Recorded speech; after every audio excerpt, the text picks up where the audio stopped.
Sir. Economic survey का topic है। सभी को सुनाई दे रहा है बराबर? मेरी आवाज मिल रही है सभी को? Yes sir. ओके, तो आज हम बात करेंगे इकोनॉमिक सर्वे पे, और बात करें कि इकोनॉमिक सर्वे हमारे लिए इम्पोर्टेंट क्यों है। ठीक है, ओके, ओके सर। ठीक है। तो आप लोगों में से कितने ऐसे लोग हैं यहाँ पे जो इकोनॉमिक सर्वे के बारे में थोड़ा बहुत जानते हैं, या फिर इकोनॉमिक सर्वे वगैरह उन्होंने देखा है, कभी रीड किया है? सर देखा है इकोनॉमिक सर्वे, अच्छा जो इससे पहले अच्छा, आता है, क्या नाम, बजट से पहले तैयार होता है। हाँ, इकोनॉमिक सर्वे आता है बजट से पहले। तो ओके, मैं आप लोगों को कुछ यहाँ पे शो करते हुए चलूंगा, ताकि आपको इकोनॉमिक सर्वे कैसे पढ़ना है, उसमें क्या क्या चीजें हमें जरूरी होती हैं, वो सब हम जान सकें। ओके, तो मैं एक बार अपना प्रेजेंटेशन स्टार्ट करूंगा। उससे पहले मैं कुछ पूछना चाहूंगा आप लोगों से कि सर्वे का क्या मतलब होता है, सर्वे का क्या मीनिंग होता है सर्वे का, सर जब हम एक तरह इकोनॉमिक से टर्म में अनुमान बात होता करते हैं। है ये। अच्छा, एक तरह का अनुमान होता है, ठीक है। अनुमान क्या डेटा के बेस पे होता है, या सिर्फ ऐसे ही बिना मतलब सर किसी डेटा के? पिछले साल के डेटा के बेस पे होता है सर। अच्छा, पिछले साल के डेटा के बेस पे होता है। ओके, तो ठीक है, अब चलिए आगे चलते हैं। इसमें से पिछले जो हमारी पिछली क्लासेस थी, एक तो हमारी क्लास थी आपकी नेशनल इनकम पे, वो अभी कंप्लीट वो वाला टॉपिक हुआ नहीं है हमारा। और एक वो टॉपिक हमारा बजट का था, वो अभी हमें कंप्लीट करना है। तो पिछले वाली क्लास में इसमें से कुछ लोग थे, हम नेशनल इनकम की बात कर रहे थे, तो हम उस टाइम बात कर रहे थे कुछ जो कॉन्सेप्ट थे उनकी बात कर रहे थे, हम फ्लो और स्टॉक की बात कर रहे थे। तो आपको वो याद है? आप सभी थे उस दिन? कोई यस सर। बोलना चाहे या फिर मैं नाम लेके पूछूंगा? हेलो, हेलो,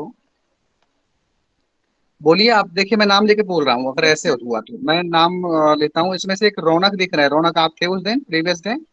यस सर, मैंने दोनों क्लास ली है सर, ऑफलाइन भी और ऑनलाइन भी आपकी। अच्छा, तो ऑनलाइन दोनों क्लास ली थी आपने?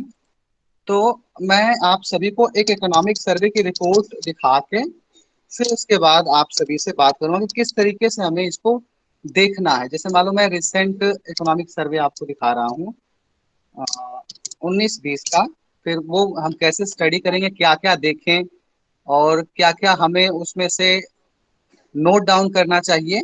ठीक है, इकोनॉमिक सर्वे अगर आप जब देखते होंगे तो वो तकरीबन मेरे ख्याल से 800 या 900 पेज का होता होगा, है ना? 800 एंड 900 पेज का। तो हर साल तकरीबन साल में 2 बार इकोनॉमिक सर्वे आ जाता है, फर्स्ट 6 मंथ का और फिर लास्ट 6 मंथ का। मतलब 2 इकोनॉमिक सर्वे 1600 पेज का हो गया। तो फिर जब 1600 पेज का इकोनॉमिक सर्वे आपके पास आएगा, तो फिर आप उसमें से क्या पढ़ोगे, कैसे पढ़ोगे, है ना? तो ये सब बातें हम यहाँ पे करेंगे कि क्या हमें उसको कितना पढ़ना चाहिए, कितना हमारे लिए वो कारगर होता है, कितना फायदेमंद होता है। वैसे आमतौर पे आजकल क्या होता है कि इकोनॉमिक सर्वे के वो समरीज आ जाती हैं काफी, इंटरनेट पे समरी आ जाती हैं।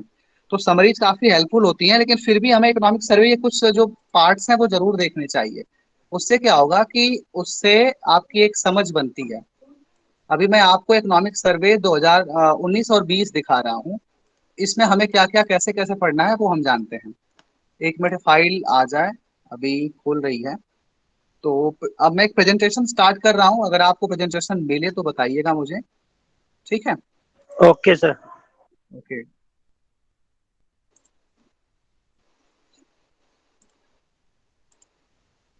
मैंने प्रेजेंटेशन स्टार्ट की है, अगर आपको प्रेजेंटेशन मिल रही है तो आप बताना। ओके, प्रेजेंटेशन मिल रही है आप सभी को?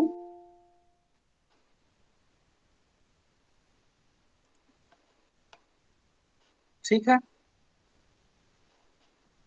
Okay sir.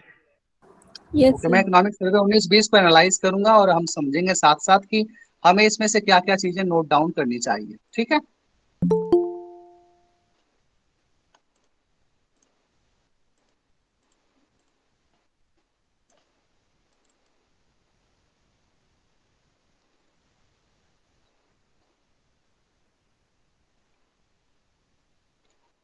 देखें आप सभी, जब आप इकोनॉमिक सर्वे के लिए जाते हो तो आप वेबसाइट पे जाते हो। जैसे एक ये आपको वेबसाइट दिख रही होगी, आप सभी को दिख रही है इकोनॉमिक सर्वे की वेबसाइट? देख रहे हैं आप यस सर। सभी? ठीक है, यस इसमें लिखा हुआ है आर्थिक समीक्षा खंड, आर्थिक समीक्षा खंड 1 और आर्थिक यस सर, समीक्षा दिखाई खंड दे 2। ये दिखाई दे रही है आपको, ये इंटरनेट पे आप सभी को मिल जाएगी। इसमें देख रहे होंगे आप सभी प्रीफेस करके एक यहाँ पे देख रहे होंगे टॉपिक है, आप देख रहे हैं प्रीफेस। प्रीफेस टॉपिक में आप क्या करेंगे कि जैसे प्रीफेस पे आप क्लिक करेंगे, एक छोटी सी समरी आपको 10-12 पेज की मिल जाएगी यहाँ पे, देख रहे हैं आप सभी। और इस छोटी सी समरी को आप देखें, इसको मैं थोड़ा सा बड़ा करके आपको बताता हूँ कि किस तरीके से हमें इसमें करना चाहिए स्टडी।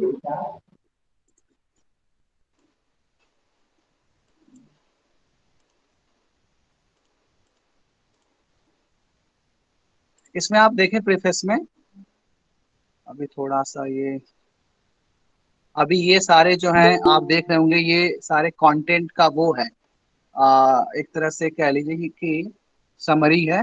इसमें आप देखिए नेम ऑफ द चैप्टर में wealth creation the invisible hand supported by the hand of trust. आप देख रहे हैं ना, ये इन्होंने मतलब क्या किया हुआ है कि इकोनॉमिक सर्वे 19-20 का ग्लिम्स आपके सामने रखा हुआ है, कि आप इससे समझ सकते हैं कि इस इकोनॉमिक सर्वे में है क्या चीज। ठीक है, मैं 19-20 के बारे में बात करता हूँ आपसे। देखिए इसमें इंपॉर्टेंस ऑफ वेल्थ क्रिएशन आप देख रहे हैं, इन्होंने कहा कि वेल्थ क्रिएशन इस आपका जो बजटियर ईयर आएगा, जो फाइनेंशियल ईयर आएगा, उसमें हम वेल्थ क्रिएशन पे फोकस करेंगे, आप देख पा रहे होंगे इंपॉर्टेंस ऑफ वेल्थ क्रिएशन। उसके बाद सेकंड है wealth creation through the invisible hand of markets, मतलब मार्केट में हम उन पे फोकस करेंगे जो इनविजिबल है, मतलब जिनकी अकाउंटिंग या मॉनिटरिंग नहीं हो पाती है। उसके बाद instruments of wealth creation, wealth creation के हमारे इंस्ट्रूमेंट क्या क्या होंगे। The breakdown of the trust in the early years of this millennium, मतलब ये है कि कुछ मार्केट में ऐसे लोग भी हैं जिनसे हमारा ट्रस्ट जो है वो ब्रेक डाउन हुआ हुआ है, जैसे कि कुछ लोग टैक्स नहीं पे कर रहे हैं, अंडरग्राउंड मार्केट चल रही है, ब्लैक मार्केट चल रही है, उनसे उनका एस्टिमेट नहीं हो पा रहा है, तो उससे इकोनॉमी का एक बहुत बड़ा जो पार्ट है वो पार्ट अभी अकाउंट में नहीं आ पा रहा है, और ना ही उनसे हमें कोई किसी तरह का रेवेन्यू मिलता है। तो इस वाले इकोनॉमिक सर्वे में वेल्थ क्रिएशन पर फोकस है। मार्केट में जो हिडन हैंड है, मतलब हिडन जो खिलाड़ी हैं, छिपे हुए खिलाड़ी हैं, उन पर फोकस है, और उनको फोकस करके उनको लाइमलाइट में लाना है। देख रहे हैं ना, ये पहले पॉइंट, पहले कंटेंट का इनका ऑब्जेक्टिव है, इन्होंने स्पष्ट कर दिया, तो आपको एक आइडिया आ जाता है कि इस इकोनॉमिक सर्वे में क्या क्या चीजें फोकस की जा रही हैं। अब देखिए दूसरा इकोनॉमिक सर्वे देखिए, अब दूसरा पॉइंट इसका है entrepreneurship and wealth creation at the grass roots, मतलब वेल्थ क्रिएशन करेंगे ग्रास रूट लेवल पे जाके, और एंटरप्रेन्योरशिप स्टार्ट करेंगे, मतलब कि अधिक से अधिक लोग स्टार्टअप करें, बिजनेस स्टार्ट करें, नौकरियों के पीछे ना जाएं। ये ऑब्जेक्टिव है इस वाले इकोनॉमिक सर्वे का, कि नहीं हमें मोस्टली स्टार्टअप स्टार्टअप जो स्टार्टअप्स हैं वो स्टार्ट करवाने हैं, ना कि हमें एम्प्लॉयमेंट के लिए मतलब लोगों को करना है कि आप जो है कि दूसरे पे डिपेंडेंट रहो। उसके बाद इसमें देखें एंटरप्रेन्योरशिप एंड जीडीपी, ये कह रहे हैं कि एंटरप्रेन्योरशिप के थ्रू हम जीडीपी को बढ़ाएंगे, इनका ये टॉपिक है। उसके बाद डिटर्मिनेंट्स ऑफ एंटरप्रेन्योरशियल एक्टिविटी, मतलब एंटरप्रेन्योरियल एक्टिविटीज के डिटर्मिनर्स कौन कौन से हैं, इस पर ये फोकस करेंगे। इसको मैं थोड़ा सा एक्सपेंड आपको करता हूँ। जब भी कोई काम स्टार्ट करने जाता है, कोई भी हो, अगर वो काम स्टार्ट करता है, कोई भी स्टार्टअप स्टार्ट करता है, तो कौन कौन सी बातें हैं, कौन कौन से फैक्टर्स हैं जो उसको अफेक्ट करती हैं। फॉर एग्जाम्पल, जैसे एक बात पहले अफेक्ट करती है कि रजिस्ट्रेशन कैसे होगा, रजिस्ट्रेशन प्रोसेस कितना आसान या कितना टफ है। अगर रजिस्ट्रेशन प्रोसेस काफी आसान है तो लोग जल्दी से स्टार्टअप शुरू करने की सोचते हैं। और उसके बाद लाइसेंसिंग कितनी आसान है, उसके बाद बैंक लोन कितने आसानी से मिल जाते हैं, उसके बाद बाकी जो फॉर्मेलिटीज हैं वो कितनी आसानी से हो जाती हैं, ये सब जो है किसी स्टार्टअप को इन्फ्लुएंस करता है। तो इस पर फोकस है इस बारे हमारे इकोनॉमिक सर्वे में। और उसके बाद policy implications for fast tracking entrepreneurship and wealth creation, मतलब कि जल्दी से जल्दी कोई स्टार्टअप स्टार्ट कर सके, या जो भी हर्डल्स या जो भी किसी भी तरह के बैरियर्स आते हैं स्टार्टअप में, उनको दूर करने की बात हो रही है कि हम कौन कौन सी पॉलिसीज को हम बना सकते हैं जिससे कि कोई भी जल्दी से स्टार्टअप क्रिएट कर सके, वो अपना बिजनेस स्टार्ट कर सके। अगला पॉइंट देखें, pro business versus pro crony, pro business creative destruction and wealth creation. एक बात होता है कि देखो इसमें लिखा हुआ है प्रो बिजनेस वर्सेस प्रो क्रॉनिंग, इसका मतलब ये है कि क्या हमारा जो तरीका, जो हमारा सिस्टम है, वो बिजनेस पर ज्यादा फोकस करता है या कंप्लाइंस पे फोकस करता है। आप ध्यान से सुने, यहाँ प्रो क्रॉनी का मतलब कंप्लाइंस है। दो वर्ड मैं आप सभी को बता रहा हूँ, एक तो ये यहाँ पे बिजनेस लिखा हुआ है, बिजनेस का मतलब होता है कि अधिक से अधिक काम हो, और प्रोक्रोनी का मतलब होता है, इसको कंप्लायंस बोलते हैं। इसका मतलब होता है कि अधिक से अधिक काम भले ना हो, लेकिन वो काम बिल्कुल कानून के दायरे में साफ सुथरा हो, मतलब उसमें किसी तरह की गड़बड़ ना हो। आप समझ पा रहे हैं मतलब इन दोनों वर्ड का क्या मतलब है? कि अगर हम प्रो बिजनेस जाएंगे तो काम तो बहुत ज्यादा होगा, मान लीजिए स्टार्टअप्स बहुत होंगे, लेकिन लेकिन हो सकता है कि उसमें कमियां रह जाए, उसमें मतलब कुछ कंप्लाइंस पूरे ना हो, कुछ गलतियां रह जाएं। तो एक तो ये हो सकता है। दूसरा, अगर हम जो है कंप्लायंस पे जाते हैं, यानी कि हम गलतियों को सुधारने में जाते हैं, भाई त्रुटि नहीं होनी चाहिए, एरर्स नहीं होने चाहिए, तो बिजनेस कम होगा। तो इन दोनों का बैलेंस बना के चलने की बात की जा रही है। Pro business, creative destruction and wealth creation. मतलब हम किस तरीके से प्लान्स बनाएं कि हम प्रो बिजनेस हो, और उसके बाद creative destruction and wealth creation. आप देख रहे होंगे क्रिएटिव डिस्ट्रक्शन का मतलब कभी कभी क्या होता है कि हम जानबूझ के चीजों को खराब करते हैं। एंड वेल्थ क्रिएशन मतलब उससे हम कैसे निपटें, अधिक से अधिक वेल्थ क्रिएशन हो। उसके बाद है प्रोक्रॉनी एंड वेल्थ डिस्ट्रक्शन। इसका मतलब आप समझ पा रहे हैं कि जब हम ज्यादा ही कंप्लायंस करेंगे तो हम वेल्थ क्रिएशन नहीं कर पाएंगे, बल्कि हम वेल्थ डिस्ट्रक्शन करेंगे। और उसके बाद है discretionary allocation of natural resources, wise wise allocation by auctions. आप देख रहे हैं discretionary allocation of natural resources. इसका यह मतलब है कि हम किस तरीके से नेचुरल रिसोर्सेज को बिना किसी बायस के लोगों तक अवेलेबल करा सकें, मैक्सिमम लोगों तक। और riskless returns, the case of wilful default. ये भी एक बड़ा आजकल मुद्दा चल रहा है कि लोग बहुत जल्दी से विलफुल डिफॉल्ट कर देते हैं जानबूझ के, कि भाई हम जानबूझ के लोन नहीं चुकाएंगे, कुछ इस तरह की बातें आ जाती हैं। तो इस तरह की बातों से हम कैसे बचें और किस तरीके से इसको सुधारें हम, और ये इन्हीं का कंक्लूजन है आपके इस टॉपिक में। तो आप देख रहे हैं कि इकोनॉमिक सर्वे में तीसरे टॉपिक में क्या कहा गया है कि क्या क्या चीजें हम करेंगे। हम बात कर रहे हैं 19-20 के इकोनॉमिक सर्वे की। अभी तक मैंने जितनी बात की है, अगर आप में से कोई कुछ सवाल पूछना चाहे, या कोई वर्ड किसी को समझ में ना आया हो, तो मुझे बात करें, फिर मैं आगे चलूंगा, फिर फोर्थ पॉइंट पे बात करूंगा मैं। आप में से अगर किसी का सवाल है, कोई इसमें से पूछना चाहे, तो फिर बात करें, अदरवाइज मैं फोर्थ पॉइंट पे चलूंगा। मैं सोच रहा हूँ थर्ड कि वाला थोड़ा बता दो सर, थर्ड थर्ड वाला। वाला बता दूं। Pro business versus pro crony का मतलब होता है कि दो अप्रोच होती है। एक तो अप्रोच ये है कि अधिक से अधिक बिजनेस करना। जैसे मान लीजिए कोई कोई योजना है, मान लें, जैसे मान लीजिए कि अभी एक योजना है, प्रधानमंत्री स्टार्टअप योजना है ना। उसमें क्या होता है कि लोगों को स्टार्टअप करने के लिए प्रमोट किया जाता है। अगर मान लिया जाए कि गवर्नमेंट चाहती है खूब अधिक स्टार्टअप हो, चलो थोड़ी बहुत शर्तों में हम ढील दे सकते हैं, तो वो प्रो बिजनेस रहेगी। लेकिन अगर सरकार कहती है स्टार्टअप भले ही कम हो, लेकिन हम शर्तों में ढील नहीं देंगे और बहुत स्ट्रिक्टली चीजों को डील करेंगे, कि यानी कि कुछ कमी नहीं, ठीक है, तो उसे कहा जाता है प्रो क्रॉनी। ठीक है, ये बात क्लियर आप सभी को? जी सर। यानी अगर हम जो है नियम कानून में सख्ती करेंगे तो बिजनेस नहीं होगा। अगर हम बिजनेस में ढील देंगे तो नियम कानून थोड़े बहुत ढीले हो जाएंगे, थोड़ी बहुत कमियां रह जाएंगी। और किसी का कोई सवाल, कोई और आप में से पूछना चाहे? ओके, चलिए हम बात करते हैं फोर्थ पॉइंट की, undermining markets when government intervention hurts more than it helps. इसका मतलब समझ रहे हैं? इसका मतलब ये है कि मार्केट को समझना है हमें, कि मतलब हम अगर कोई पॉलिसी ले आते हैं, तो क्या वो पॉलिसी हेल्प करती है या हर्ट करती है। यानी वो जितना जिस फायदे के लिए हम लाए, हो सकता है उससे ज्यादा नुकसान कर दे, ये भी हो सकता है। यानी आप तो सोच रहे हैं कि चलो फायदे के लिए करें, ये काम करवाएं, ये पॉलिसी इम्प्लीकेशन करें, लेकिन पता चला कि उस पॉलिसी का नेगेटिव इफेक्ट पड़ गया। जैसे एसेंशियल कम्युनिटीज एक्ट है 1955, आजकल ये काफी ज्यादा चर्चा में रहा है। गवर्नमेंट ने इसमें कुछ सुधार कर दिए हैं, इसको थोड़ा सा आसान बना दिया है, इस पर काफी लोगों की मतलब बहस भी हो रही है। तो इसमें गवर्नमेंट ने कहा था कि ये जो एसेंशियल कमोडिटी एक्ट है, ये कुछ चीजों को बहुत ज्यादा बाधित करता है। मतलब इसमें क्या होता है कि कुछ एसेंशियल गुड्स ऐसी भी हैं जिन पर काफी रिस्ट्रिक्टनेस है, ना उसको परचेज कर सकते हैं, ना उसको स्टोर कर सकते हैं आप। तो इसको थोड़ा सा गवर्नमेंट ने आसान बनाया। वो कहती है कि हम इससे बिजनेस बढ़ाएंगे।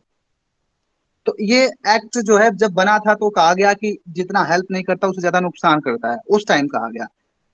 आज गवर्नमेंट ने इसको इजी कर दिया है, तो अब लोगों का ये कहना है कि नहीं, इसेंशियल कमोडिटी एक्ट के साथ छेड़छाड़ हो रही है।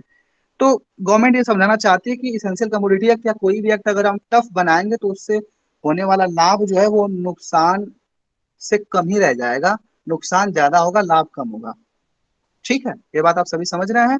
तो ये गवर्नमेंट गिना रही है यहाँ पर कि हम जैसे एग्जांपल दे रहे हैं कि इसेंशियल कमोडिटी एक्ट में हमने सुधार किया, उसके बाद drug price control under ECE हमने सुधार किया, गवर्नमेंट इंटरवेंशन इन ग्रेन मार्केट्स। अभी देखिए आप, जो अभी 3 किसान कानून बने हैं उन किसान कानूनों की बात ही यहाँ पर की जा रही है कि गवर्नमेंट इंटरवेंशन इन ग्रेन मार्केट्स, मतलब ग्रेन मार्केट में भी गवर्नमेंट अपना इंटरवेंशन करेगी। आप सभी लोगों को ये पता होगा कि अभी गवर्नमेंट ने कहा है कि जो अनाज है वो कहीं पर भी बेचा जा सकता है, खुली मंडियों में बिक सकता है। तो गवर्नमेंट कह रही है कि हम बिचौलियों को कम कर रहे हैं, यानी गवर्नमेंट ग्रेन मार्केट में इंटरवेंशन कर रही है।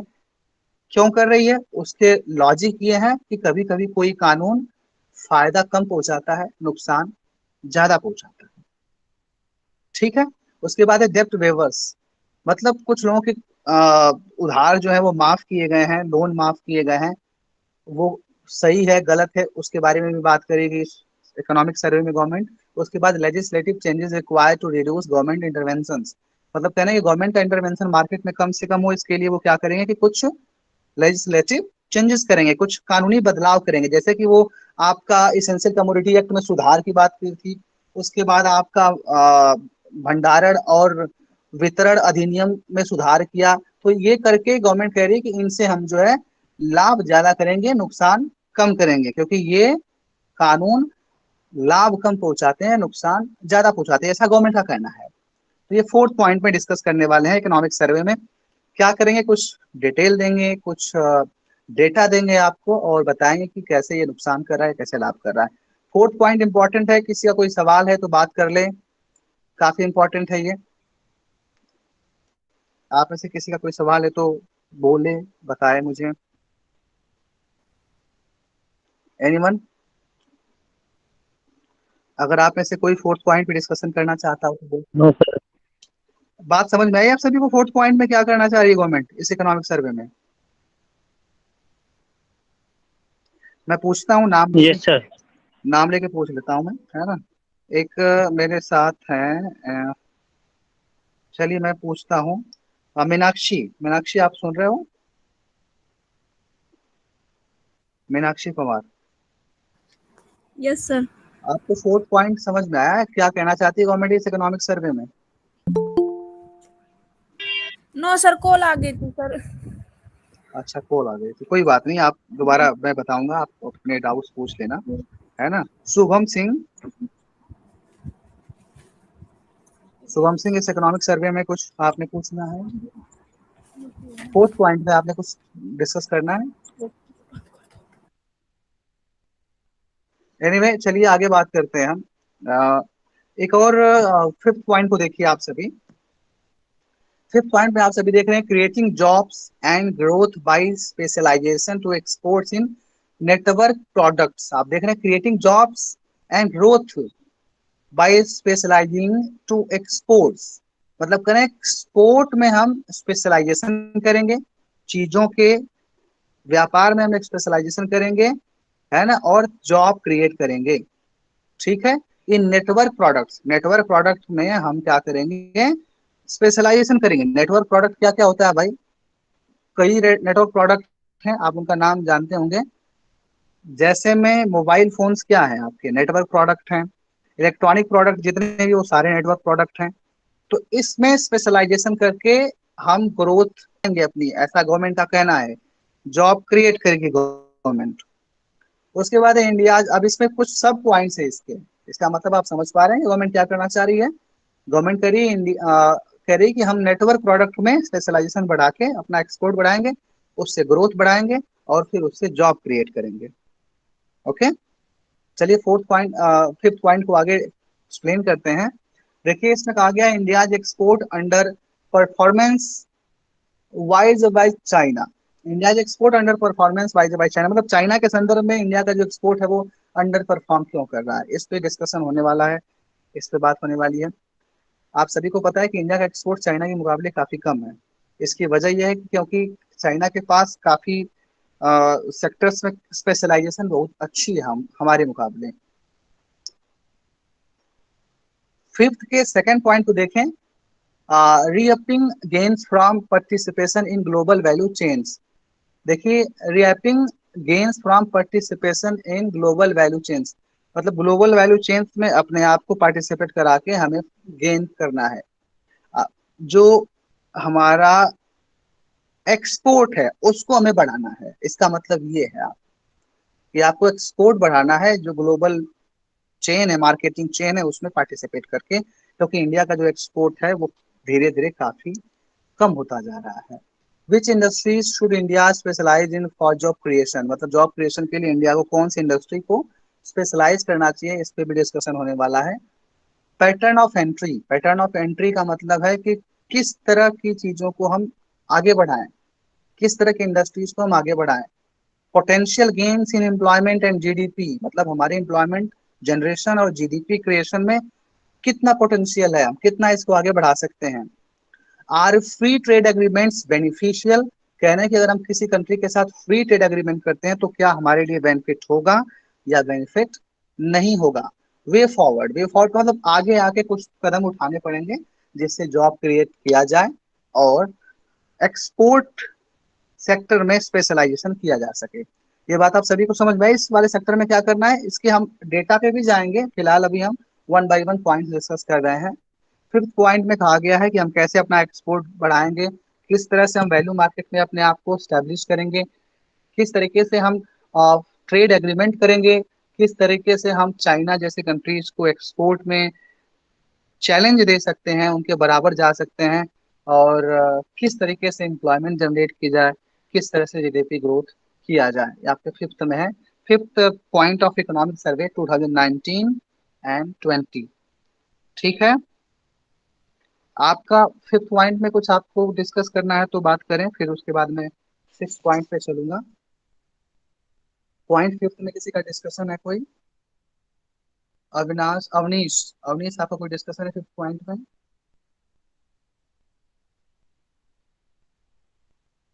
एनीवे मीनाक्षी, आपका कोई डिस्कशन है फिफ्थ पॉइंट में? नो सर, आगे सुनिए। अच्छा, इसमें एक चीज बताओ, मैं नाम मीनाक्षी आपसे ही पूछ रहा हूँ। जी। इसमें हाँ, एक टॉपिक है इसमें, potential gains in employment and GDP, इसका क्या मतलब है?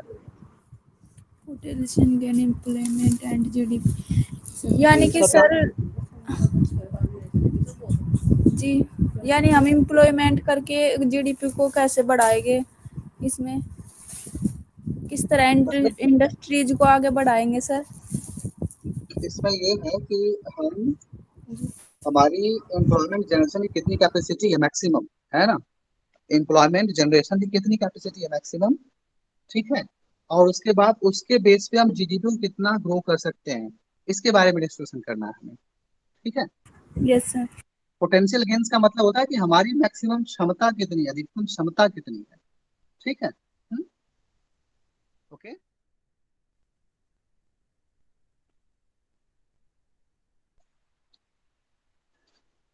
चलिए सिक्स पॉइंट देखा जाए फिर। और किसी का कोई सवाल फिफ्थ पॉइंट से, कोई डिस्कशन करना चाहे, अगर आप एक्सप्लेन करना।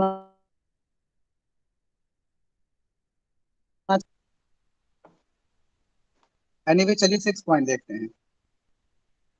देखिए सिक्स पॉइंट में गवर्नमेंट कह रही है कि targeting ease of doing business in India. Ease of doing business का क्या मतलब होता है, पहले तो यही समझ लेते हैं, ईज ऑफ डूइंग बिजनेस। आप में से कौन बताना चाहेगा ईज ऑफ डूइंग बिजनेस में? ईज ऑफ डूइंग बिजनेस क्या है? एक है हमारे साथ आदित्य कश्यप। आदित्य कश्यप, आपको ईज ऑफ डूइंग बिजनेस का कुछ आइडिया है?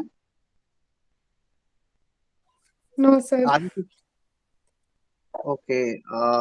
एनीवे चलिए, मैं अब इस पे कुछ बात करता हूँ। देखिए, ईज ऑफ डूइंग बिजनेस का मतलब होता है कि कितनी आसानी से हम किसी जगह पर बिजनेस स्टार्ट कर सकते हैं। होता क्या है कि कहीं कहीं पर बिजनेस स्टार्ट करना ही अपने आप में बड़ी मुश्किल चुनौती होती है।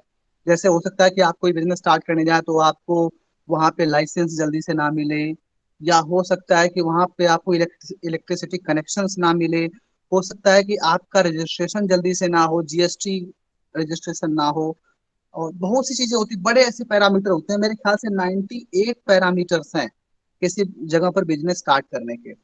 तो जिस जगह पर बिजनेस जितना जल्दी से स्टार्ट हो जाता है, वो जगह जो होती है ईज ऑफ डूइंग बिजनेस के लिए सबसे अच्छी मानी जाती है। मतलब एक रैंकिंग है ईज ऑफ डूइंग बिजनेस की पूरे वर्ल्ड में।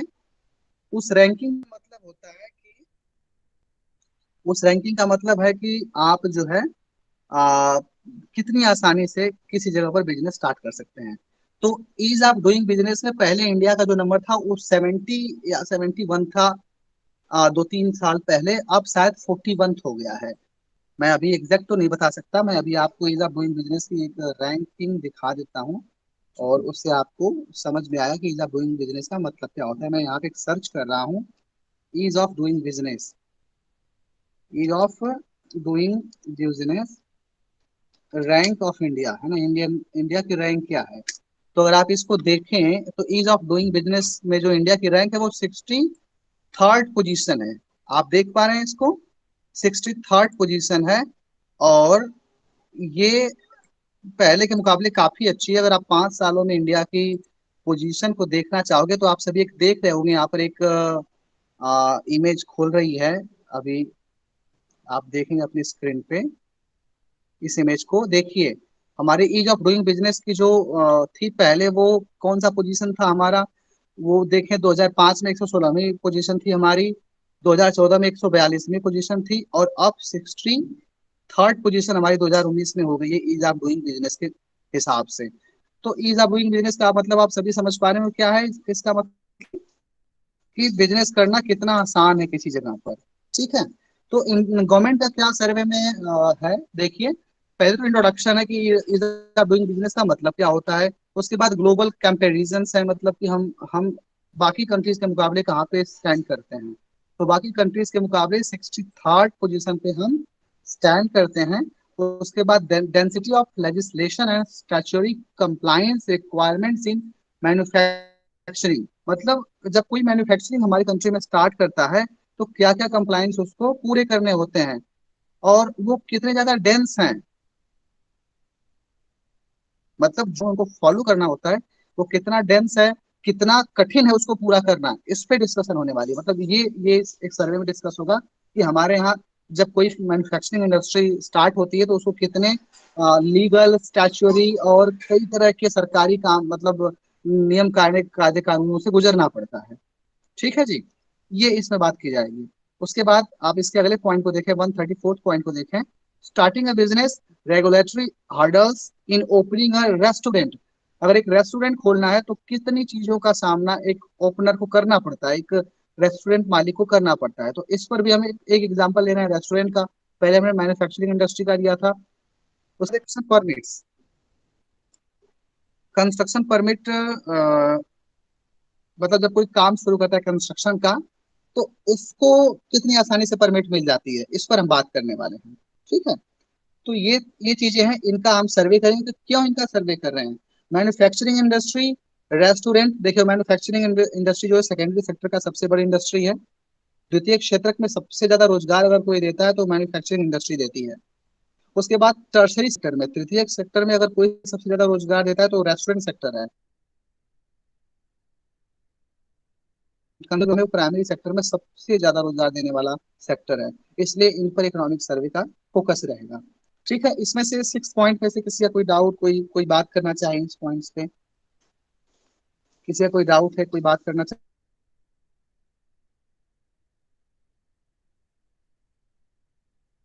सर जैसे ये बिजनेस है, ईज ऑफ डूइंग बिजनेस, जैसे इसमें रैंक हमारी 63 है, ये कितने देश में से है सर। ये हमारे 201 देशों में से है। Okay sir. हम एक बार नई जो लिस्ट है हमारी इज ऑफ डूइंग बिजनेस की, आप इंटरनेट पे सर्च करते हो is of doing business list, आप चाहो तो आप तुरंत कर सकते हो सर्च, है ना, इंडेक्स। अगर आप चाहो तो is of doing business index आप सर्च कर लो और आपको सारे कंट्रीज का मिल जाएगा। मैं यहाँ पे सर्च करके आप सभी को बता देता हूँ, is of doing business index 2020। और यहाँ पे हम इस इंडेक्स को देख लेते हैं, is of doing business ranking देख लेते हैं, है ना। और थोड़ा सा हमें इज ऑफ डूइंग बिजनेस में थोड़ा और इजी हो जाएगा समझना। मैं कुछ बातें आपको यहाँ पे समझा दूंगा। देखिए, इज ऑफ डूइंग बिजनेस की रैंक में अगर आप ease of doing business rank देख रहे हैं, न्यूजीलैंड सबसे टॉप पे है। मतलब न्यूजीलैंड में बिजनेस करना सबसे आसान है। आप देख रहे हैं ना। Yes sir. देखिए, स्टार्टिंग अ बिजनेस एक rank, dealing with construction permits 7th rank, getting electricity 48th rank, registering property 2nd rank. And मैं आपको इसमें थोड़ा समझा देता हूँ कि जब डूइंग बिजनेस रैंक का किन किन पैरामीटर्स के बेस पर हम इवैल्यूएशन करते हैं, है ना। तो आप सभी देखो, मैं आपको समझा देता हूँ जब डूइंग बिजनेस के रैंक में। जरा इसको एक्सेल फॉर्मेट में, आप पीडीएफ फॉर्मेट में खोल लो तो ज़्यादा बेहतर होगा, आप सभी इसको समझ पाएंगे। एनीवे, अगर आप सभी को दिखाई दे प्रॉपर तो मुझे बताइएगा आप सभी। हम्म,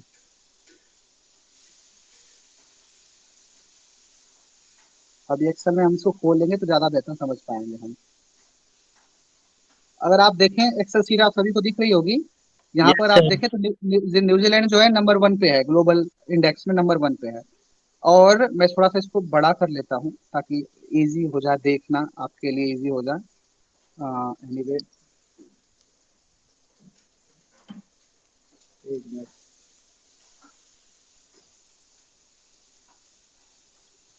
हम्म, मैं इसको थोड़ा सा बड़ा करूंगा तो ज्यादा बेहतर होगा। देखिए, अब आपको न्यूजीलैंड दिख रहा है। हम इसके हर कंपोनेंट को समझते हैं। अब न्यूजीलैंड ग्लोबल रैंक में नंबर 1 पे है। उसके बाद रैंक विद इन ग्रुप का मतलब इन्होंने कंट्रीज का ग्रुप बनाया हुआ है। स्टार्टिंग का बिजनेस में नंबर 1 पे है। डीलिंग विद कंस्ट्रक्शन परमिट, इसका मतलब क्या है? डीलिंग विद कंस्ट्रक्शन परमिट का मतलब है कि कोई अगर बिजनेस स्टार्ट करना चाहता है, परमिट कंस्ट्रक्शन वाली परमिट लेना चाहता है, तो उसको कितनी जल्दी से परमिट मिल जाती है। तो इस मामले में वो 7th नंबर पे है। मतलब वहां पे परमिट इतनी आसानी से मिलती नहीं। गेटिंग इलेक्ट्रिसिटी का मतलब है कि कितनी आसानी से बिजली के कनेक्शन मिल जाते हैं। उसके बाद रजिस्टरिंग प्रॉपर्टी का मतलब है, देखो आप देख रहे हो यहाँ पे, वैसे तो नंबर 1 में है न्यूजीलैंड, लेकिन यहाँ पर बिजली का कनेक्शन लेना बहुत मुश्किल है। 48वें नंबर पर है बिजली कनेक्शन लेने में। उसके बाद रजिस्टरिंग प्रॉपर्टी का मतलब वहां पे अगर आप प्रॉपर्टी रजिस्टर करना चाहते हैं तो वो किस नंबर पे है? तो दूसरे नंबर पे है। मतलब बड़ा आसान है वहाँ पे प्रॉपर्टी रजिस्टर करना। गेटिंग क्रेडिट का मतलब है उधार लेना। न्यूजीलैंड में उधार लेना बहुत आसान है, वो नंबर 1 पे है। प्रोटेक्टिंग माइनॉरिटी इन्वेस्टर्स, मतलब यहाँ पे माइनॉरिटी के इन्वेस्टर्स को हम कितनी जल्दी से प्रोटेक्शन कर सकते हैं, तो काफी अच्छी रैंकिंग है। माइनॉरिटी इन्वेस्टर का मतलब समझते हैं क्या होता है?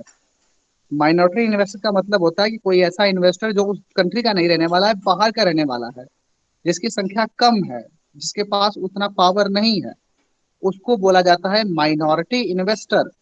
तो माइनॉरिटी इन्वेस्टर मतलब बाहर से जाके भी कोई अगर व्यक्ति वहां पे इन्वेस्ट करता है तो उसको उतना ही प्रोटेक्शन मिलता है जितना न्यूजीलैंड के बंदे को मिलता है। आप समझ पाए इसका मतलब क्या है?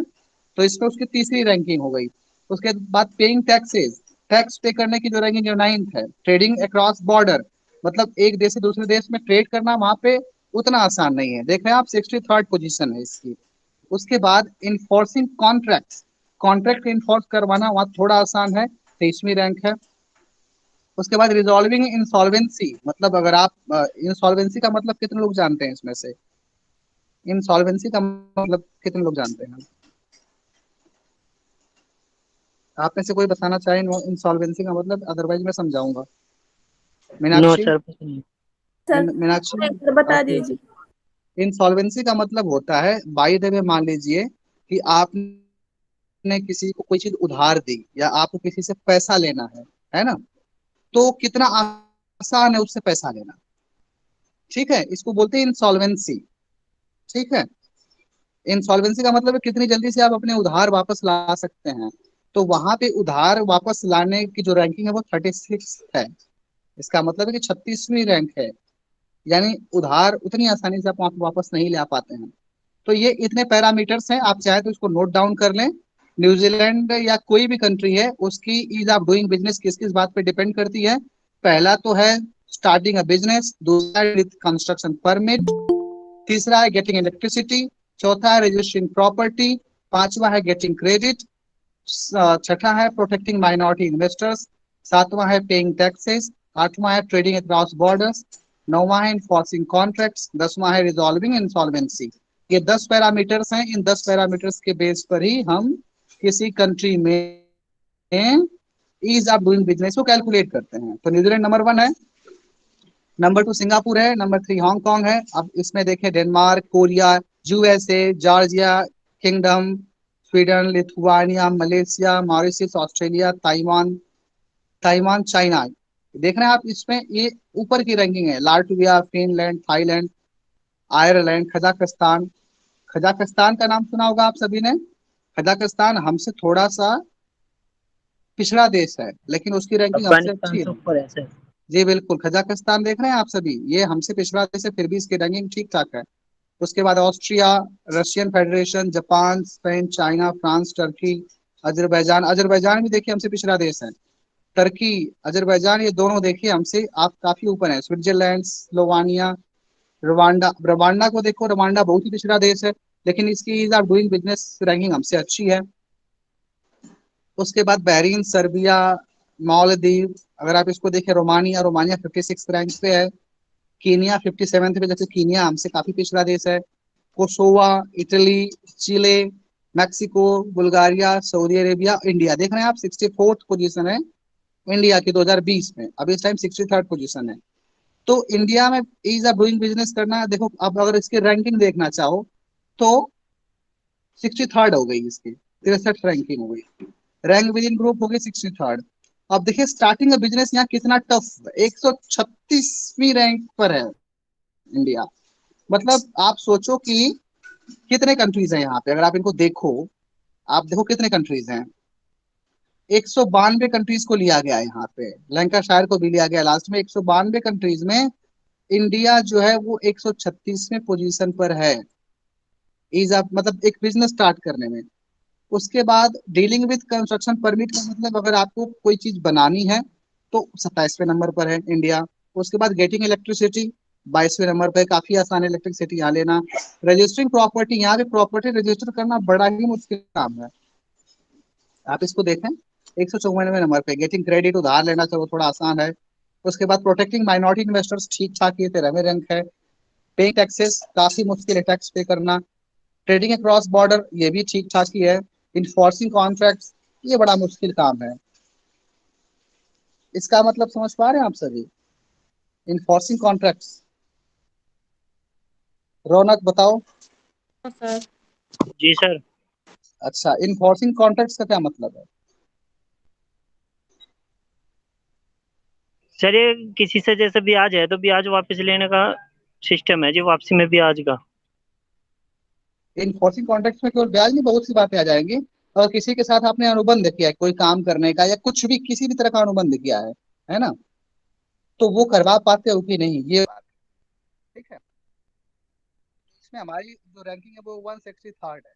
मतलब हम बॉन्ड जो है, कॉन्ट्रैक्ट जो है, वो हम इन्फोर्स नहीं करवा सकते जल्दी से। सर आपकी वॉइस और बहुत जो कम हो हमारी गई सर है। आपकी मतलब 42वें 52वें नंबर पर है, मतलब आप सर इसको आपकी देख आवाज सकते बहुत कम आ रही है। हैं। ठीक है, तो 1 मिनट आप रुके, मैं कॉल ले लेता हूँ, फिर उसके बाद start करते हैं।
डिस्टर्बेंस के लिए सॉरी, अभी एक कॉल आ गई थी। तो आप सभी फिर से हम बात करते हैं कि इंडिया की जो रैंकिंग है वो 63rd है ना। तो ठीक है, एनीवे अब आइए अपने वापस हम जिस पे डिस्कशन कर रहे थे, जो हमारा मेन डिस्कशन है उस पे चलते हैं। ओके, तो ओके सर। हम बात कर रहे थे इकोनॉमिक सर्वे के बारे में और ईज ऑफ डूइंग बिजनेस के बारे में। तो ईज ऑफ डूइंग बिजनेस का एक वेबसाइट है डूइंग बिजनेस की, इसको आप हमेशा देख लिया करें, इससे आपको बातें क्लियर हो जाएंगी। ईज ऑफ डूइंग बिजनेस के लिए क्या क्या पैरामीटर है, आप चाहे तो नोट डाउन कर लें, मैं इनको एक्सप्लेन कर देता हूँ।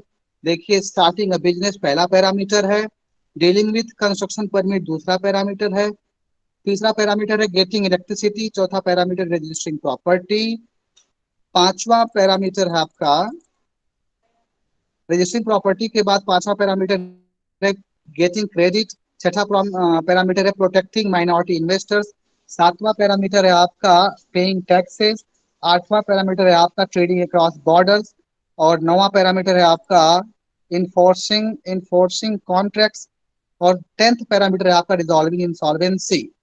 ठीक नहीं है, तो आप बिल्कुल क्लियरली समझ लें कि आप डूइंग बिजनेस में क्या क्या चीजें आती हैं। ठीक है, आगे चलते हैं,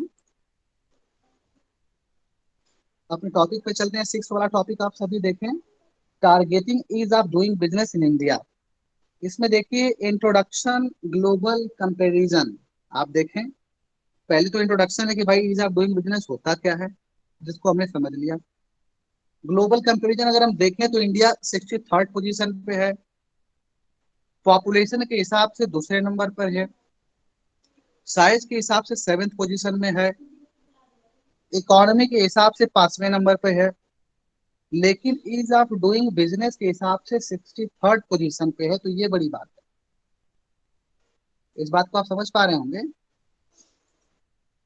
तो ये हमें सुधारना है, अगर हम ईज ऑफ डूइंग बिजनेस सुधारेंगे तभी हम स्टार्टअप्स कर पाएंगे, तभी हम एम्प्लॉयमेंट जनरेट कर पाएंगे, और तभी हमारी जीडीपी ग्रोथ हो पाएगी। ठीक है, density of legislation and statutory combines requirements in manufacturing.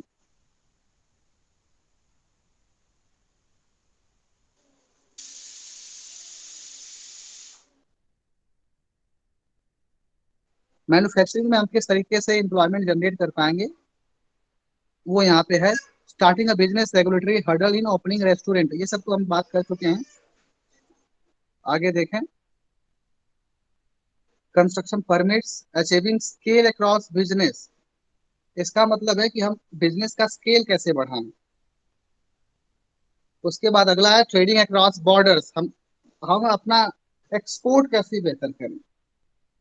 उसके बाद है case studies of India's performance in logistics in specific segment, मतलब केस स्टडी भी हम करेंगे इसमें इंडिया का लॉजिस्टिक सेक्टर में। लॉजिस्टिक सेक्टर किसको कहा जाता है भाई, नाम आप लोग बताना चाहेंगे कोई? आंचल, सर मुझे लॉजिस्टिक पता सेक्टर नहीं क्या है है, इसके बारे में। बोलिए। सर मुझे इसके बारे में पता नहीं है। अच्छा, लॉजिस्टिक सेक्टर, आप कोई और बताना चाहेगा? एनीवे, रौनक,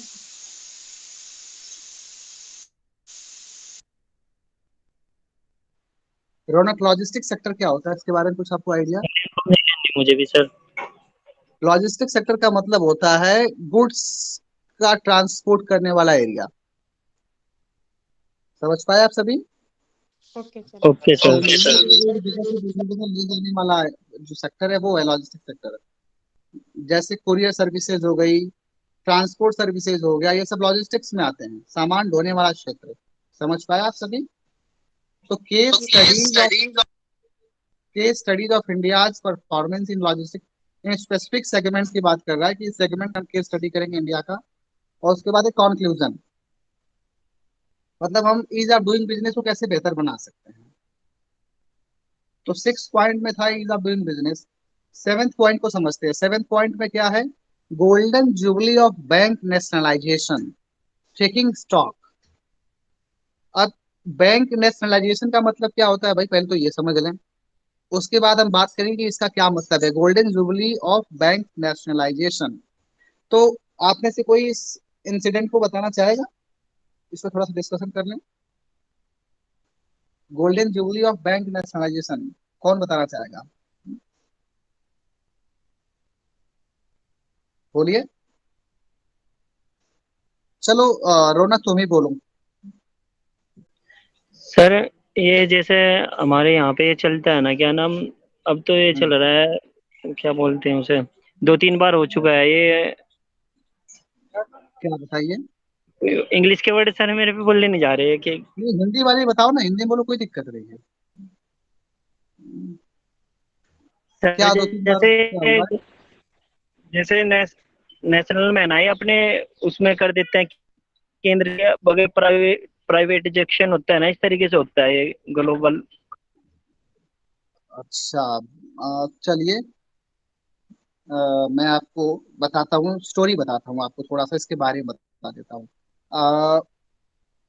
1969 की बात है, 1969 की बात है।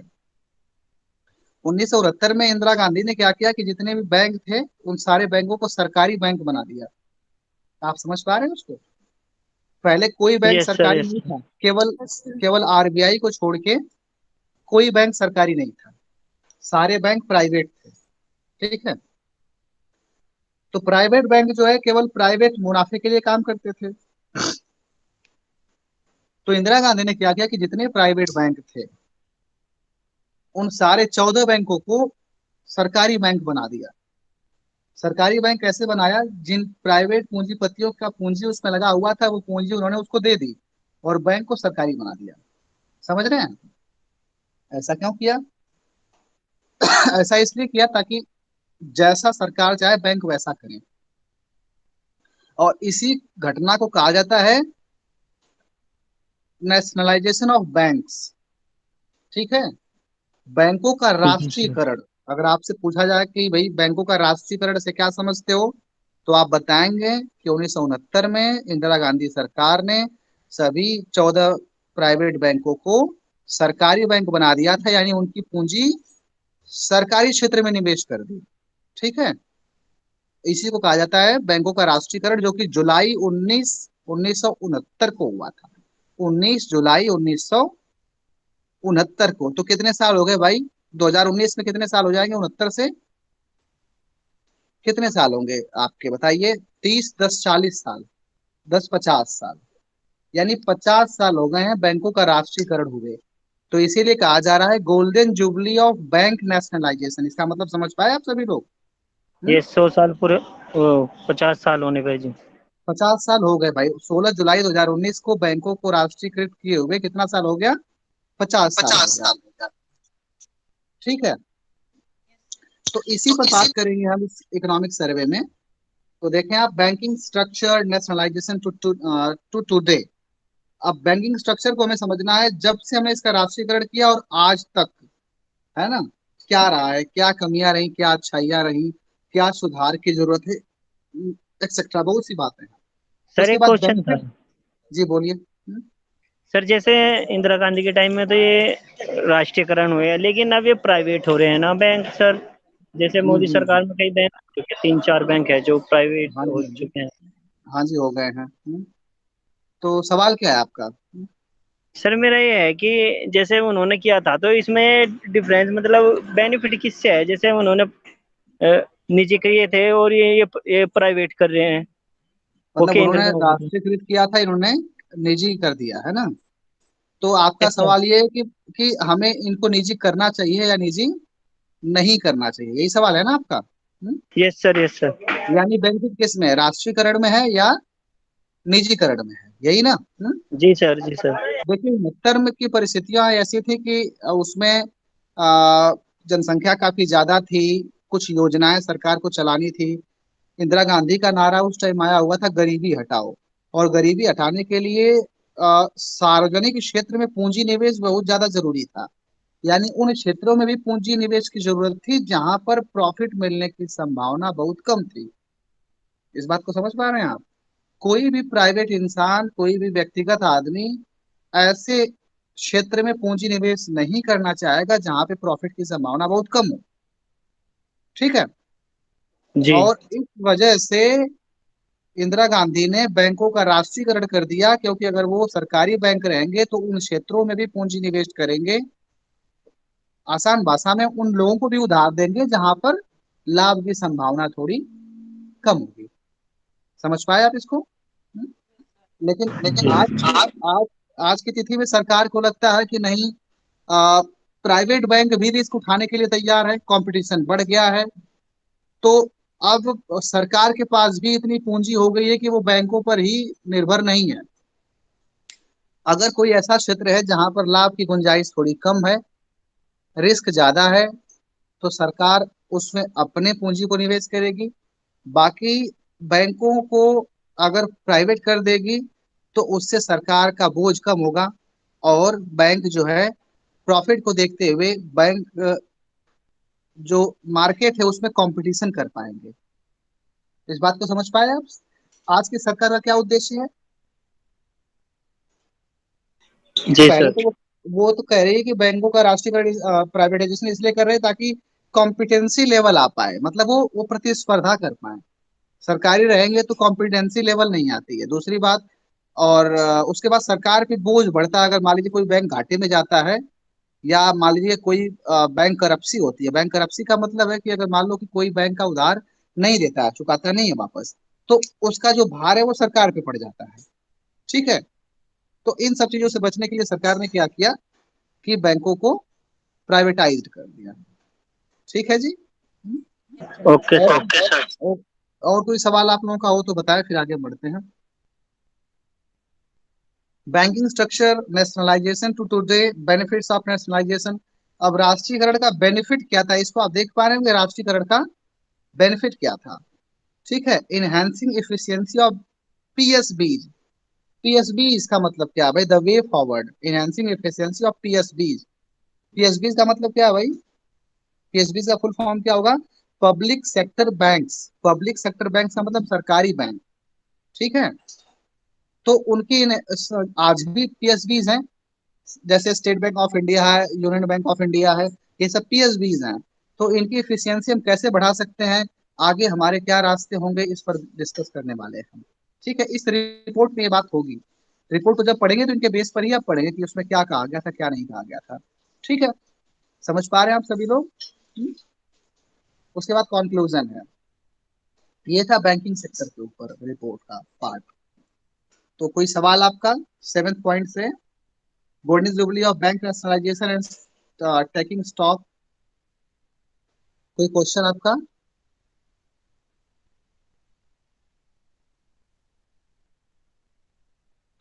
ओके, आगे चलें फिर। चलिए हम 8th पॉइंट को देखते हैं। Financial fragility in the NBFC sector. देख रहे हैं, financial fragility in the NBFC sector. NBFC क्या होते हैं भाई? कौन बताएगा आप कैसे? एनबीएफसी नाम सुना आपने कभी? एनबीएफसी बोलो, मीनाक्षी बताओ आप। नहीं सर, सुना नहीं। इस कोई और आप में से बॉयज में से कोई बताए, एनबीएफसी का क्या मतलब होता है? नॉन बैंकिंग फाइनेंशियल कंपनीज, इसका फुल फॉर्म है। और आजकल खूब यूपीएससी में पूछा जा रहा है इसको। Non banking financial companies. ठीक है? बैंकिंग फाइनेंशियल कंपनी से क्या मतलब है कि ऐसी फाइनेंस कंपनी या ऐसा बैंक जो, या ऐसी कंपनी जो लोगों से पैसा सीधा जमा नहीं करवाती, ना उनको पैसा निकालने की सुविधा देती है, वो लोगों से पैसा लेती है केवल बिजनेस करने के लिए। जैसे मैं आपको एग्जांपल बताता हूँ कि क्या है। जैसे मान लीजिए आप लोगों ने एलआईसी का नाम सुना होगा, बीमा कंपनी है, यस नाम सुना सर। है आपने? एलआईसी में आप पैसा जमा कर निकाल नहीं सकते।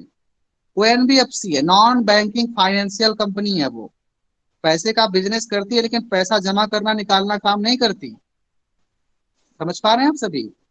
Yes sir. यस। वो एनबीएफसी हो गया। आप लोगों ने नाम सुना होगा रिलायंस म्यूचुअल फंड, आप लोगों ने नाम सुना होगा, जैसे बड़े ऐसे नाम है। ठीक है? ये सब एनबीएफसीज में आते हैं, नॉन बैंकिंग फाइनेंशियल कंपनीज में आते हैं। ठीक है? जो पैसे का काम तो करते हैं लेकिन पैसा जमा करवाते निकलवाते नहीं है। तो फाइनेंशियल फ्रेगैलिटी इन द एनबीएफसीज है, इसमें क्या क्या चीजें हैं? Conceptual framework of roll over risk. Roll over risk का मतलब होता है कि मान लो कि अगर एक सेक्टर में आपका पूंजी फंसा हुआ है तो आप उसको दूसरे सेक्टर में ट्रांसफर कर दो तो ये आपका रोल ओवर रिस्क हो गया। उसके बाद difference between H F C and the retail NBFC. HFC का मतलब क्या है, आप समझ पा रहे हैं? एचएफसी क्या है? हाउसिंग फाइनेंस कंपनीज, जो हाउस मतलब होम लोन देती हैं, उनका काम ही होम लोन देना है, वो एचएफसीज हैं। एंड रिटेल एनबीएफसीज का मतलब है ऐसी non non banking financial companies जो कि मतलब रिटेल में भी काम करती है, मतलब कस्टमर्स को भी लोन देती हैं। रिटेल और कह लो कि आप ये कह सकते हो कि जैसे कुछ एनबीएफसी होती है जो कंपनीज को लोन देती हैं, और कुछ एनबीएफसी होती हैं जो मतलब इंडिविजुअल को भी लोन देती है, तो वो रिटेल वाली हो गई। मतलब आपको भी लोन दे देंगे, मुझे भी लोन दे देंगी। तो उनमें क्या डिफरेंस है? यानी रिटेल एनबीएफसी जो है वो भी हाउस यानी घर बनाने के लिए लोन देती हैं। जैसे आपको मैं बताना चाहूँ, जैसे आपने टाटा कैपिटल का नाम सुना होगा, वो भी रिटेल एनबीएफसी है। फिर आपने दीवान हाउसिंग फाइनेंस लिमिटेड का नाम सुना होगा, वो भी एनबीएफसी है, वो एचएफसी है। तो इसमें क्या डिफरेंस है ये हम जानेंगे। तो यहाँ पर आपको एचएफसी और एनबीएफसी का मतलब क्लियर हुआ? बताइए। Yes sir. Okay. Diagnostic to assess financial fragility, इसमें क्या होता है कि अक्सर नॉन बैंकिंग फाइनेंशियल कॉर्पोरेशन से क्या होता है कि हमेशा फाइनेंस का फ्रेगैलिटी बना रहता है, मतलब रिस्क बना रहता है। कभी भी कंपनी बंद हो जाती है, कभी भी हो जाता है कुछ ना कुछ इनके साथ। तो हम किस तरीके से इनको ठीक करें, इस वाले पॉइंट में ये वाली बात है। उसके बाद है पॉलिसी इम्प्लीकेशन, मतलब क्या क्या नई नई पॉलिसीज हम बनाएंगे। उसके बाद 9th पॉइंट में बात करने वाले हैं हम। अच्छा, आप 8th पॉइंट से किसी का कोई डाउट, कोई डिस्कशन, कुछ पूछना चाहें आप सभी? 8th पॉइंट से कोई डिस्कशन, कोई डाउट? No sir. ओके। तो 8th पॉइंट में दो तीन चीजें हैं, एनबीएफसी है, एचएफसी है। इनमें से अगर कुछ आपका डिस्कशन हो तो बता देना आप सभी। उसके बाद है 9th पॉइंट है आपका प्राइवेटाइजेशन एंड वेल्थ क्रिएशन। अब हम आ गए नेशनलाइजेशन के उल्टा प्राइवेटाइजेशन पे। ठीक है, तो नेशनलाइजेशन का ठीक उल्टा होता है प्राइवेटाइजेशन। नेशनलाइजेशन में क्या होता है कि सरकार किसी प्राइवेट कंपनी को खरीद लेती है, और प्राइवेटाइजेशन में उल्टा होता है, सरकार सरकारी कंपनी को प्राइवेट हाथों में दे देती है। ठीक है। Impact of privatisation firm level analysis, मतलब हम किसी चीज को प्राइवेट करने जा रहे हैं तो उसका क्या इम्पैक्ट पड़ेगा, इसको एनालिसिस करना है। वे फॉर का मतलब आगे का क्या रास्ता होगा हमारा। ठीक है। आजकल सरकार यस ने सर। क्या किया, कई इंडस्ट्रीज को प्राइवेट किया है, कई बैंकों को प्राइवेट एल किया आई है। सी को करते हैं सर, जैसे एल आई सी का बजट में पेश हुआ था, एल आई सी हाँ जी, प्राइवेट। एलआईसी को प्राइवेट करने के लिए कहा था कि हम एलआईसी को प्राइवेट करने जा रहे हैं। तो क्यों करेंगे, क्या कारण है, इससे क्या बेनिफिट होने वाला, इस पर डिस्कशन आपके इकोनॉमिक सर्वे में आपको बड़े आराम से मिल जाएगा। इस बात को आप सभी समझ पा रहे हैं? Yes sir. ओके, अब हम 10th पॉइंट को देखते हैं। India GDP growth rate overstated, sir voice बहुत कम आ रही है आपकी। इसका मतलब समझ पा रहे हैं कि इंडिया का जीडीपी ग्रोथ है क्या ओवर स्टैटेड है, मतलब कि हम उसको ज्यादा बढ़ा चढ़ा के दिखा रहे हैं कि जीडीपी मिस एस्टिमेटेड, क्या जीडीपी को मिस एस्टिमेट कर रहे हैं। और डायग्नोस्टिक एनालिसिस का मतलब ये है कि उसका हम किस तरीके से डायग्नोस्टिक एनालिसिस करें। मैं आप सभी को पीछे क्लास में बता रहा था कि जीडीपी क्या होती है, नेशनल इनकम क्या होता है। उस क्लास पूरी तो हो नहीं पाई थी, कुछ टॉपिक रह गए थे। मैं कोशिश करूंगा कि नेक्स्ट जब क्लास लूंगा तो आपको इसके बारे में बताऊंगा। तो आप सभी से मेरा क्वेश्चन है कि जीडीपी क्या मिस एस्टिमेटेड है इंडिया की? या पहली बात तो मैं आपसे पूछूं कि आप क्या जीडीपी का मतलब जानते हैं? ग्रॉस डोमेस्टिक प्रोडक्शन, जानते हैं आप सभी? सकल घरेलू उत्पाद। आप में से कितने लोग जानते हैं? Yes yes sir. सभी लोग जानते होंगे। नेशनल इनकम और जीडीपी में क्या रिलेशन है? नेशनल इनकम और जीडीपी में क्या रिलेशन है? बोलिए, कोई बताना चाहे, कोई बात करना चाहे। अगर नहीं आ रहा तो ना भी कह दो ना, कोई बात नहीं, हम बात करेंगे ना इस पे, तो पता तो होना चाहिए ना हमें कि नेशनल इनकम और जीडीपी का क्या मतलब है। जीडीपी सर तो सर ग्रोथ के लिए अंकी जाती है, और नेशनल इनकम जो है वो उसकी कितनी टर्नओवर हो रहा है उसके लिए अंका जाता है। अच्छा, ओके, और कोई डिफरेंस? No sir. अच्छा ठीक है, एक चीज और बात करें, चलो मैं आपको कुछ बातें बताता हूँ, टेक्निकल वे में बात बताता हूँ। देखो, जीडीपी का मतलब होता है ग्रॉस डोमेस्टिक प्रोडक्शन, ठीक है। इसमें हम प्रोडक्शन साइड से नेशनल इनकम को देखते हैं, और कुछ नहीं है। समझ पाए आप सभी? किस साइड से देखते हैं हम? प्रोडक्शन साइड से। वैसे कितनी साइड से हम जीडीपी को, हम नेशनल इनकम को देखते हैं? 3 साइडों से देखते हैं ना। एक तो प्रोडक्शन चार है। साइड है, प्रोडक्शन साइड है। दूसरा क्या है? इनकम साइड है। तीसरा क्या है? एक्सपेंडिचर साइड है। ये 3 साइड है ना। जब हम प्रोडक्शन साइड से देखेंगे तो जीडीपी हो गई। बात समझ गई आप सभी को? बस जीडीपी में क्या होता है कि हम डेप्रिसिएशन काउंट नहीं करते हैं, ठीक है। बात समझ में आई आपको? ये बात सभी को क्लियर है? Yes sir. Yes sir. ठीक है। तो इसमें क्वेश्चन है कि इज जीडीपी मिस एस्टिमेटेड? क्या जीडीपी मिस एस्टिमेटेड है? क्या आपको भी लगता है ऐसा? मिस एस्टिमेट का मतलब है कि जिसका हमने ठीक से मूल्यांकन। सर आवाज नहीं आ रही आपकी। सर आपकी वॉइस ठीक नहीं ओके, आ रही। आ रही, अब आ रही है आवाज? ठीक। Yes sir. Yes sir. ठीक है। तो क्या हमने, मतलब हमारी जीडीपी मिस एस्टिमेट, क्या हमारी जीडीपी मिस एस्टिमेटेड है? बोलिए। सर एक बार और बता, क्या बोल रहे हैं सर आप? मेरा कहना है, क्या हमारी जीडीपी मिस एस्टिमेटेड है?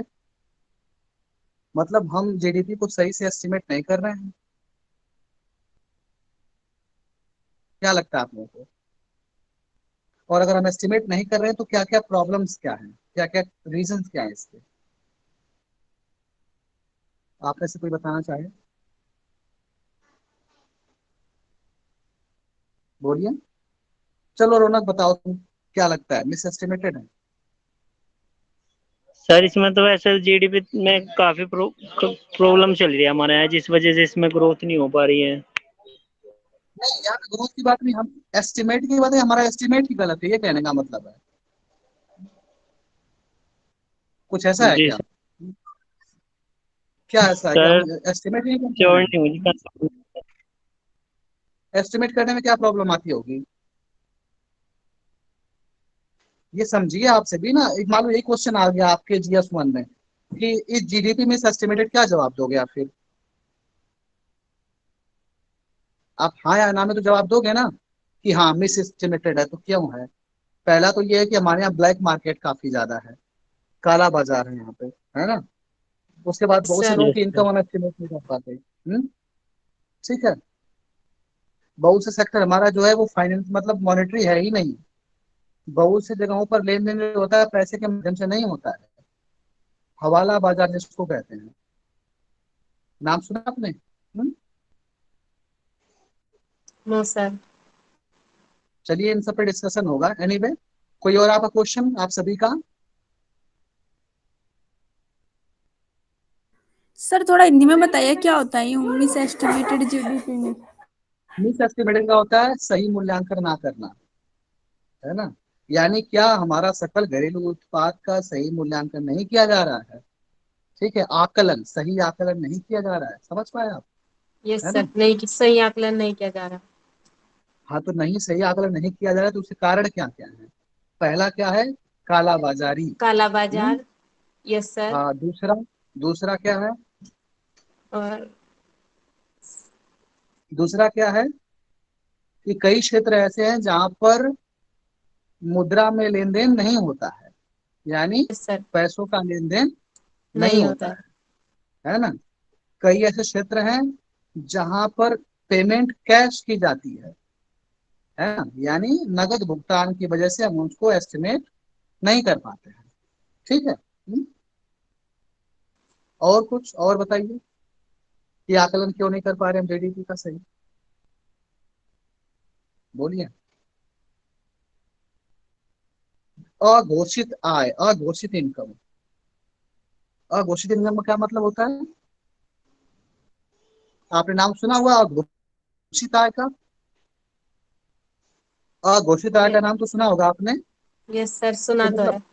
हाँ, इनकम घोषित ही नहीं है, मतलब कहाँ से इनकम आ रही है कुछ पता ही नहीं है ना। जैसे बहुत से लोग हैं, बहुत ब्लैक कमाते मनी हैं सर। लेकिन ब्लैक मनी, ब्लैक मनी और अघोषित आय में डिफरेंस है ना। अघोषित आय का मतलब है कि अनडिस्क्लोज्ड इनकम, उसको अंग्रेजी में कहते हैं कि इनकम आए जा रही है, आए जा रही है, लेकिन किस सोर्स से आ रही है कुछ पता नहीं है। ठीक है। और ब्लैक सर मनी का मतलब किसी ने पैसे छुपा रखे हैं, रखा है, लेकिन कहाँ से आए ये पता नहीं है। समझ पाए आप सभी लोग? एनीवे, यस 10th पॉइंट तक की डिस्कशन करेंगे, और आपका कुछ सवाल हो तो पूछिए। उसके बाद हम नेक्स्ट डे क्या करेंगे, इनको एक्सप्लेन करेंगे आपके लिए। अभी तक हमने सिंपल बात की ओके है कि सर। हमारे इस वाले इकोनॉमिक सर्वे में क्या क्या पॉइंट्स हैं। आप कुछ और जानना चाहेंगे इन 10 पॉइंट्स पे, कुछ और आपका सवाल? इनमें जो की टर्म्स है उसको लिख लीजिएगा आप सभी। बैंक नेशनलाइजेशन इंपॉर्टेंट है, जीडीपी एस्टिमेट इंपॉर्टेंट है, प्राइवेटाइजेशन और नेशनलाइजेशन इंपॉर्टेंट है। ये सब पॉइंट्स आप नोट कर लीजिएगा, ठीक है। इन पे ओके सर। पढ़िएगा, नोट बनाइएगा, कोई सवाल हो आप अपने ग्रुप में पूछिएगा, ठीक है, या क्लास शुरू होने से पहले नोट करके लाइए, पूछिए, ठीक है। Okay sir. Okay sir. कोई और क्वेश्चन आपका, या फिर आगे आगे अभी एक पॉइंट और देख लें, या फिर हम नेक्स्ट डे डिस्कस करेंगे इस पे? ठीक यस है। Sir. Okay sir. Yes sir.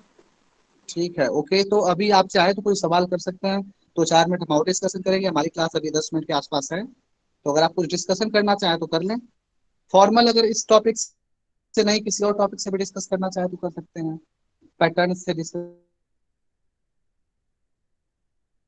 करना चाहे, तैयारी का क्या सीन है, कैसे। जी सर, जैसे आप ये 19-20 का करा रहे सर, 21 का भी तो आया ना ये? 20-21 का भी आएगा, अभी 19-20 से चलेंगे ना, 3 साल का कम से कम आप 3 बार का देखेंगे ना, 3 छमाही का। जी प्री सर। में जाने से पहले 3 छमाही देखेंगे आप। जी। ठीक है। जी मतलब सर। पहले 19-20 से चलेंगे, तभी आप जो है 19-20 के पहले 6 मंथ का करेंगे, तब आपको दूसरे 6 मंथ का समझ में आएगा। समझ पा रहे हैं? ओके जी। सर। फिर उसके बाद आपको 19-20 के बाद 20-21 के पहले 6 महीने का, तब आपको समझ में आएगा। ठीक है। मैं उल्टा नहीं चल सकता ना। आप यस समझ सर। पा रहे हैं ना? आप पूछ रहे हो यस कि सर। मुझे 20-21 क्यों नहीं बता रहे हैं ये, है ना। तो आप 20-21 वाले को तब तक नहीं समझोगे जब तक आपको 19-20 वाला समझ में नहीं आएगा। समझ पा रहे हैं आप? Yes okay sir. सर। ठीक है। तो आपका कोई और डिस्कशन, आप कोई और सवाल बोलिए। देखो, यहाँ पे जितना बात करेंगे उतना बेहतर होगा। मैं कोई चीज आपको पढ़ता जाऊंगा, बताता जाऊंगा, बोलता जाऊंगा, उससे कोई फर्क नहीं पड़ने वाला। आप पूछो, ठीक है। और लिख लिख के प्रैक्टिस किया करो आप सभी। और अगर मालूम इंग्लिश में, मान लो मैं इंग्लिश में कोई कंपोनेंट आपको दिखा रहा हूँ, तो अगर उसकी हिंदी की जरूरत हो तो आप तुरंत पूछा करो, बिल्कुल संकोच नहीं करना है आपने। ओके क्योंकि अगर सर। आपको एग्जाम हिंदी में देना है, तो तुरंत पूछना है आपने कि भैया इसका हिंदी भी बताओ हमें। ऐसा नहीं कि मुझे हिंदी नहीं आती है ओके ना। सर। Okay okay sir. लेकिन वो कंटेंट हमें हिंदी में भी उपलब्ध नहीं हो पाता जल्दी से, तो हम बता तो सकते हैं ना हिंदी में आपको। ठीक है, ओके। ओके और कोई सर। कुछ पूछना है, अदरवाइज लीव कर लेते हैं फिर। ठीक है। कोई सवाल नहीं आपका, तो आप सभी लीव कर सकते हो। ठीक है, आज की क्लास यहीं तक है, नेक्स्ट डे करेंगे बात। अभी आप क्या करोगे कि जो भी मैंने अभी बताया है उसको एक बार उसकी नोटिंग बना लो, नोट कर लो, सवाल बना लो। मेरे को वापस चाहो तो ग्रुप में भेज सकते हो आप सभी। मैं उस पर आपको जवाब दूंगा, ठीक है। Okay sir.